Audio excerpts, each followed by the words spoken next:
ગુજરાતમાં છેલ્લા 48 કલાકથી જબરદસ્ત વરસાદ વરસી રહ્યો છે અને આ જે જબરદસ્ત વરસાદ છે તે હજી આવનારા બીજા 12 કલાક સુધી પણ રહેવાનો છે।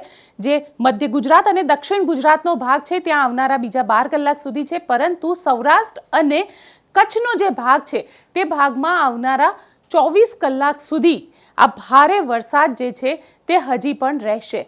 હું તમને વિંડીના માધ્યમથી સમજાવું કે અત્યારે સવારના 9 વાગી રહ્યા છે અને આપ આ જોઈ શકો છો કે જે વિંડી છે તેના થકી આપણે સમજીએ કે વરસાદ જે છે તે કયા વિસ્તારની અંદર અત્યારે સૌથી વધારે વરસી રહ્યો છે। સૌથી વધારે વરસાદની જે અસર છે તે અમદાવાદ અને અમદાવાદની સાથેના જે વિસ્તારો છે અને સૌરાષ્ટ્રનો જે આખો ભાગ છે ત્યાં આગળ તેની સૌથી વધારે અસર આપણને જોવા મળશે અને સૌથી વધારે જામનગરથી લઈને પોરબંદરનો જે વિસ્તાર છે, સાથે સાથે રાજકોટ ને એ બધા વિસ્તારની અંદર પણ ભારે વરસાદ આપણને જોવા મળશે। સાથે સુરેન્દ્રનગર મોરબીનો વિસ્તાર છે ત્યાં પણ ભારે વરસાદ જોવા મળશે અને કચ્છનો આ જે વિસ્તાર છે ત્યાં પણ આપણને આ ભારે વરસાદ જે છે તે જોવા મળશે, કારણ કે એક સાથે 3 સિસ્ટમ સક્રિય થઈ છે અને આ જે 3 સિસ્ટમ છે તેમાંથી એક સિસ્ટમ બંગાળની ખાડીથી અહીંયા આવી છે, જ્યારે બીજી સિસ્ટમ અરેબિયન સી એટલે કે અરબી સમુદ્રમાંથી આ જે ઉદ્ભવી હતી તે અહીંયા આગળ ભેગી થઈ ગઈ છે અને ત્રીજી જે સિસ્ટમ છે એ સિસ્ટમ રાજસ્થાન અહીંયા જેસલમેર સાઈડનો જે આ વિસ્તાર છે ત્યાં આગળ ત્રીજી સિસ્ટમ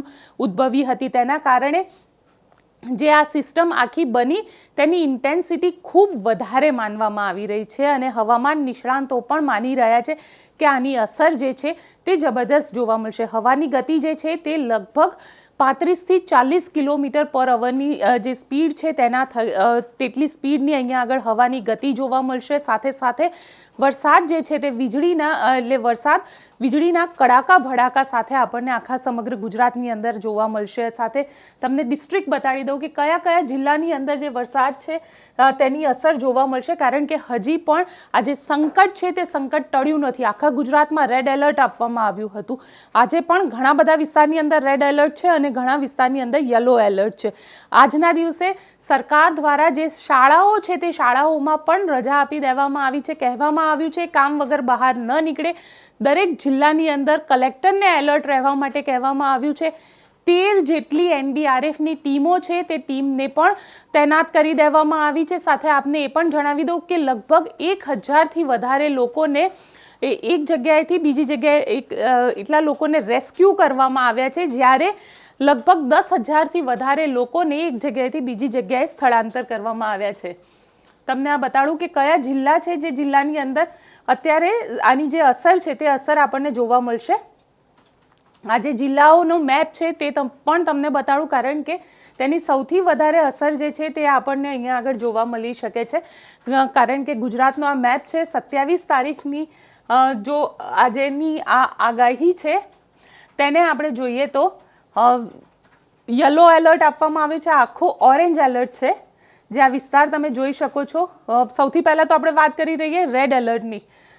કચ્છનો વિસ્તાર, મોરબી, જામનગર, જે મેં તમને વિંડીમાં બતાવ્યું કે આ બધા વિસ્તારની ઉપર જે સિસ્ટમ છે તે સિસ્ટમ અત્યારે સક્રિય છે, એટલે જામનગર, મોરબી, કચ્છ, દેવભૂમિ, દ્વારકા, પોરબંદર, રાજકોટ અને આણંદ આટલા વિસ્તારમાં રેડ એલર્ટ આપવામાં આવ્યું છે। અને સાથે જો ઓરેન્જ એલર્ટની વાત કરવામાં આવે, ઓરેન્જ એલર્ટ એટલે છૂટા છવાયા સ્થળે ભારેથી અતિ ભારે વરસાદ, એટલે કે ક્યાંક વરસાદની શરૂઆત થઈ તો પછી ત્યાં એક સામટો 5 ઇંચ 10 ઇંચનો જે વરસાદ છે તે વરસી જાય છે અને તેવો વરસાદ ઘણા બધા વિસ્તારની અંદર થશે, જેમાં બનાસકાંઠા, પાટણ, મહેસાણા, સાબરકાંઠા, ગાંધીનગર, અમદાવાદ, સુરેન્દ્રનગર, બોટાદ, ભાવનગર, અમરેલી, જૂનાગઢ, ગીર સોમનાથ, અરવલ્લી, ખેડા, મહીસાગર, પંચમહાલ, દાહોદ, વડોદરા, ભરૂચ, સુરત, નવસારી, વલસાડ, દાદરાનગર અને હવેલી અને દમણનો જે વિસ્તાર છે ત્યાં આગળ ઓરેન્જ એલર્ટ આપવામાં આવ્યું છે, જ્યાં સાથે યલો એલર્ટ પણ આપવામાં આવ્યું છે। યલો એલર્ટ એટલે છૂટાછવાયા સ્થળે વરસાદ વરસે અને તેમાં છોટાઉદેપુર, નર્મદા, તાપી અને ડાંગનો જે વિસ્તાર છે ત્યાં યલો એલર્ટ આપવામાં આવ્યું છે। આપને જણાવી દઈએ કે ઘણા દિવસથી છે આ જે વિસ્તાર છે, આ જે મધ્યપ્રદેશ અને ગુજરાતની સીમાને જોડતો વિસ્તાર છે તે વિસ્તારની અંદર ભારે વરસાદ વરસી રહ્યો હતો। ગઈકાલની વાત કરું તો ગઈકાલે અહીંયા રેડ એલર્ટ આપવામાં આવ્યું હતું, આજે યલો એલર્ટ આપવામાં આવ્યું છે, સાથે આખા ગુજરાતમાં ગઈકાલે રેડ એલર્ટ આપવામાં આવ્યું હતું, આજે ઓરેન્જ એલર્ટ છે. અને જે કચ્છ અને સૌરાષ્ટ્રના કિનારાનો વિસ્તાર છે, કારણ કે જે સાયક્લોનિક સર્ક્યુલેશન સિસ્ટમ છે તે હવે ધીરે ધીરે આ રીતે આમ આગળ વધી રહી છે, અને તેના જ કારણે જે વિસ્તાર છે આ કચ્છથી લઈને દરિયા કિનારાનો જે વિસ્તાર આવે છે, જામનગર, મોરબી, દેવભૂમિ, દ્વારકા, પોરબંદર, રાજકોટ, આ બધા વિસ્તારની અંદર રેડ એલર્ટ આપવામાં આવ્યું છે. જો તમે આ વિસ્તારમાં રહો છો તો સુરક્ષિત રીતે રહેજો, કામ વગર ઘરની બહાર ન નીકળતા. સાથે સાથે ક્યાંય પણ જે કલેક્ટર છે એ કલેક્ટર દ્વારા પણ કહેવામાં આવ્યું છે અને દરેક લોકોને એવી વિનંતી કરવામાં આવી છે કે તે લોકો કામ વગર ઘરની બહાર ન નીકળે.